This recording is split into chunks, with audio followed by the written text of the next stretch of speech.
Digital class বিডির পক্ষ থেকে সকলকে জানাচ্ছি আন্তরিক শুভেচ্ছা। গত ক্লাসে আমরা এই দুটি সংখ্যারই পার্থক্য নির্ণয় করেছি। আজকে আমরা বিয়োগফল নির্ণয় করব। দুটি কাজের মধ্যে সামান্য পার্থক্য রয়েছে, মোরালেস সেম। সেই পার্থক্যটাই আমরা মূলত খেয়াল করব। এখানে যে পার্থক্যটা আমরা করেছি সেটি হচ্ছে যে এই দুটি সংখ্যাকে আমরা গত ক্লাসে প্রথমেই বাইনারিতে প্রকাশ করেছি, তারপরে রেজিস্টারে নিয়েছি। এবার আমরা প্রথমে ডেসিমালে প্রকাশ করব, তারপরে বাইনারিতে, তারপরে রেজিস্টারে। তার মানে এখানে একটা কাজ আমরা বেশি করছি, সেটি হচ্ছে ডেসিমালে প্রকাশ করে নিচ্ছি। কেন নিচ্ছি, বেশি কাজটা কেন করছি হচ্ছে যে এই দুইয়ের পরিপূরকের মাধ্যমে আমরা বিয়োগফল বের করে যে রেজাল্টটি পাবো সেটি যদি ঋণাত্মক সংখ্যা হয়, তাহলে সেই ঋণাত্মক সংখ্যাটিকে আবার আমাদের দুইয়ের পরিপূরক করতে হবে প্রকৃত মানটাকে বের করার জন্য। কারণ আমরা জানি যে রেজিস্টারে যখন আমরা কোনো ঋণাত্মক সংখ্যা দেখি, সেই ঋণাত্মক সংখ্যাটি কিন্তু প্রকৃত মান থেকে একটু ভিন্ন, মানে প্রকৃত মানটাকে ওখান থেকে নির্ণয় করা যায় না। আবার রিভার্স দুইয়ের পরিপূরক বের করে আমরা প্রকৃত মানটা পাই। তো সেই ঝামেলাটুকু এড়াবার জন্য আমরা প্রথমেই এটাকে ডেসিমালে প্রকাশ করব, তারপরে কাজ শুরু করব। আমরা সেই সুবিধাটা পরে এই কাজের শেষে গিয়ে আমরা বুঝতে পারবো যে সুবিধাটা কোথায় আসলো আমাদের। তো এখানে আমরা পেয়েছি 105 অক্টালের একটি সংখ্যা। এটা এর decimal equal to decimal, others থেকে ডেসিমাল আমরা জানি, সেক্ষেত্রে আমরা গুণ পদ্ধতি ব্যবহার করি। তো এখানে আমরা সংক্ষিপ্ত পদ্ধতি অবলম্বন করব। স্থানীয় মানের মাধ্যমে আমরা আমাদের ডেসিমাল সংখ্যাটাকে বের করব। যেমন এখানে আছে 105 অক্টাল সংখ্যা এটি। তো অক্টালের স্থানীয় মান আমরা জানি যে 1864, মানে 8 গুণ করে বাড়ছে। এক ঘর করে বাম দিকে আসবে আর 8 গুণ করে বাড়বে অক্টালের ক্ষেত্রে। অর্থাৎ যেই সংখ্যা পদ্ধতির ভিত্তি যত, তত গুণ করে বাড়বে। তার মানে এইখান থেকে আমরা পাচ্ছি যে এই 64 আছে একটি, তাহলে এটা 64 হলো। 8 নাই, তার মানে 0, প্লাস এই 1 আছে 5টি, তাহলে 5। এটা আমরা কত পেলাম? 69। তাহলে এটা ডেসিমাল ভ্যালু হচ্ছে 69। এটারও আমরা ডেসিমাল বের করে ফেলি। 4f হেক্সাডেসিমাল এর ডেসিমাল ইকুয়াল টু কত হয়? এটা আমরা স্থানীয় মানের মাধ্যমে বের করব। হেক্সাডেসিমালের স্থানীয় মান কত করে বাড়বে? 16 গুণ করে বাড়বে। তাহলে শুরু হচ্ছে কত থেকে? 1 থেকে 16 গুণ, তার মানে 16। দুটা ডিজিট আছে আমাদের এখানে, সো 1 আর 16 লিখলে এনাফ। তো এখানে রয়েছে কত? 4, এখানে f, অর্থাৎ এই 1 আছে f সংখ্যক আর 16 আছে 4টি। তাহলে কত হয় সংখ্যাটি? 4 আর 16 গুণ করলে কত হয়? 64, যোগ f আছে কয়টি? একটি, f এর মান কত? 15। তাহলে দুটি যোগ করলে কত হবে? 79। তাহলে এটা আমরা পেলাম হলো 79। সংক্ষিপ্ত পদ্ধতিতে আমরা রূপান্তর করলাম। তাহলে ডেসিমাল ভ্যালু কিন্তু আমরা পেয়ে গেলাম। আমরা হিসাব করার সময় এখন এই দুটি সংখ্যাকে ব্যবহার করব, এটাকে ব্যবহার করব না। এবার আমরা বাইনারিতে রূপান্তর করি।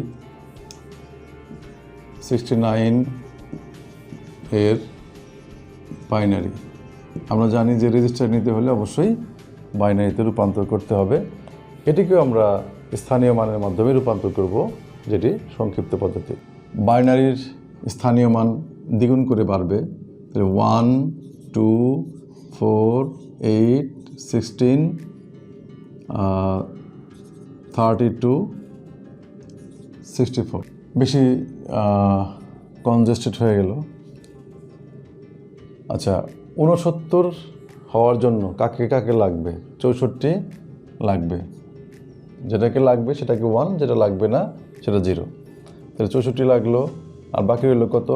5। তাহলে 4 আর 1 5 হয়, বাকিগুলো 0। এটি সংক্ষিপ্ত নিয়ম। তাহলে আমরা পেলাম কত? 1 0 0 0 1 0 1। এবার এটার প্লাস ভ্যালু অর্থাৎ রেজিস্টারে 8 বিট রেজিস্টারে 8 বিট রেজিস্টারে এখানে 7 বিট আছে, আর আমরা 0 দিয়ে এটাকে 8 বিট বানিয়ে নিব। তাহলে এটা হবে চিহ্ন বিট, আর বাকিগুলো হচ্ছে সংখ্যা। এরপর এটাতে আসি যে রেজিস্টারে অবশ্যই এখানে আমরা প্লাস বলে দিলে ভালো করবো আর কি, যে প্লাস 69 বেস 10, 79 বেস 10 এর বাইনারি ইকুয়াল টু, এটা আমরা ওই একইভাবে নির্ণয় করব। এখানে 64 তো লাগবেই, তারপর আর কত কত লাগবে? 16 দিলে তো 80 হয়ে যাচ্ছে, তাহলে বাকিগুলো লাগবে 0 0। 64 আর 8 72, 72 আর 4 76, 77 78 79। ফাইন। তাহলে 1 0 0 1 1 1 1, এটা আমরা বাইনারি পেলাম। তাহলে 8 বিট রেজিস্টারে প্লাস 79 ইকুয়াল টু 0 1 0 0 1 1 1 1। আমরা রেজিস্টার ভ্যালুগুলো পেয়ে গেলাম। এখন এই সংখ্যা থেকে এই সংখ্যাকে বিয়োগ করতে হবে। তাহলে এটার 2-এর পরিপূরক করতে হবে। 2-এর পরিপূরক করতে গেলে প্রথমে 1-এর পরিপূরক করতে হবে। 1-এর পরিপূরক মানে উল্টিয়ে দেওয়া, 0 0 0 0 1 1 0 1। এটাকে আবার আমরা 2-এর পরিপূরক করব। এটা আমরা পেলাম হচ্ছে 1-এর পরিপূরক। 2-এর পরিপূরক করতে গেলে 1-এর পরিপূরকের সাথে 1 যোগ করতে হবে। তাহলে 1 0 0 0 1 1 0 1। এটা আমরা পেলাম 2-এর পরিপূরক। আর 2-এর পরিপূরক মানেই হচ্ছে বিপরীত চিহ্নযুক্ত সংখ্যা, অর্থাৎ প্লাস ছিল মাইনাস হয়ে গেল। ঠিক আছে? আচ্ছা, এখন এই সংখ্যাটির সাথে এই সংখ্যা যোগ করলেই আমাদের বিয়োগ করা হয়ে যাবে। তো কাজের সুবিধার্থে আমরা অবশ্যই এই দুটি সংখ্যাকে এখন পাশাপাশি লিখব এবং যোগ করে ফেলব, তাহলে আমাদের বিয়োগফল পাওয়া যাবে। এইটাকে আমরা উপরে এখানে পাশাপাশি লিখে একটু মুছে ফেলি। প্রথমে এটাকে লিখি, এখানে আর আমাদের কথাগুলো লিখতে হবে না, যে প্লাস 69 ইকুয়াল টু 0 1 0 0 0 1 0 1। আর এটা লিখব মাইনাস 79 ইকুয়াল টু 1 0 1 1 0 0 0 1। বিটগুলো আমরা নিচে নিচে লিখব যাতে আমাদের ভুল না হয়। এবার আমরা যোগ করে ফেলব। যোগ করলে 2 2 মানে 0, ক্যারি 1 1 0 1 1 1 1। এখানে কিন্তু আমাদের 8 বিট আছে, তাহলে এটা হচ্ছে চিহ্ন বিট। চিহ্ন বিট কত আমরা পেলাম? চিহ্ন বিট হচ্ছে 1, তাহলে সংখ্যাটি ঋণাত্মক। তাহলে আমাদের সংখ্যাটি কত হবে? আমরা এখন ফলাফল লিখব। সুতরাং সংখ্যাটি হবে কত? 1 1 1 1 0 1 1 0। এটা হবে সংখ্যাটি। ঠিক আছে? আর ডেসিমাল ভ্যালু যেহেতু আমরা নর্মালি ফলাফলে লিখে দিই, এটাই কিন্তু আমাদের সুবিধা। আমরা যদি ডেসিমালে কনভার্ট না করতাম, তাহলে এই সংখ্যাটির ডেসিমাল ভ্যালু পেতে হলে আমাদের আবার 2-এর পরিপূরক করতে হবে। যেই ঝামেলাটাকে এড়ানোর জন্যই আমরা আগেই ডেসিমালে নির্ণয় করেছি সংখ্যা দুটিকে। এবার আমরা দেখি কত আসে। এটা হচ্ছে -10, তাহলে এইটা বা -10, তাহলে আমাদের বিয়োগফল আমরা পেয়ে গেলাম। তো ধন্যবাদ সকলকে ভিডিওটি শেষ পর্যন্ত দেখবার জন্য।